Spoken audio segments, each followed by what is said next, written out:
Inihahandog ng Batsilyer ng Sekundaryang Edukasyon, Major sa Pilipinas.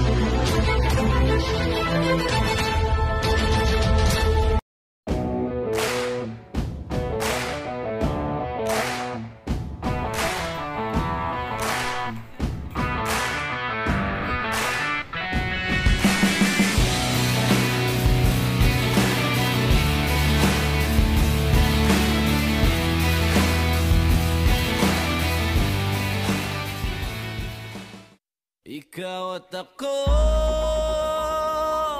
ay mga mandirigma. Sikak si Jelay sa Umis. Igak hitesi sa naoy. Haon hi Juliet Bongtion. Igak si Erika Espera. Higak hi Denver Agmalin.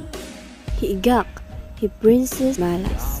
Matapos umahon sa pagkalabati. Isa akong mandirigma, patuloy na lumalaban sa hamon ng buhay.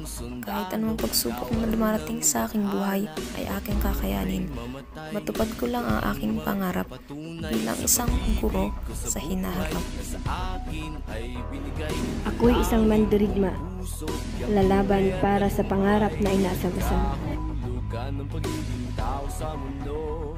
Ako'y mandirigma, matatag na humaharap sa mga hamon ng buhay.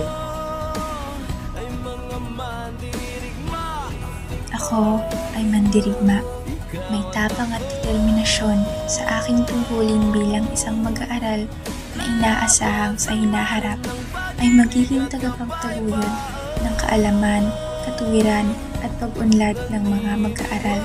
Bilang isang mandirigma sa paaralan, kailangang maging matatag at mahusay upang makamit ang tagumpay. Ituro sa bata ang daang dapat niyang lakaran at hanggang sa paglaki, di niya ito malilimutan. Mandirigmang layuning hubugin pag-iisip ng mga mag-aral pang maging handa sa pag-abot ng kanilang mga pangarap. Ang mandirigma ay maihahalin tulad sa isang guro. Sila ay mayroong disiplina sa sarili upang manatili ang kanilang kahusayan sa napiling larangan. May integridad. Sila ay nagtataglay ng tapat at wastong pagkilos na nagpapakita sa kanilang moral na pagkatao.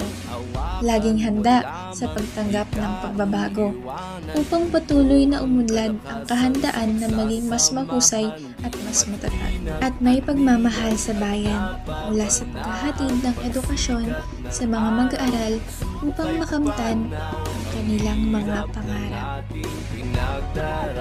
Isa akong mandirigma. Ako'y mandirigma. Ako'y isang mandirigma. Isa akong mandirigma. Kami ay mandirigma na may iba't ibang kulto.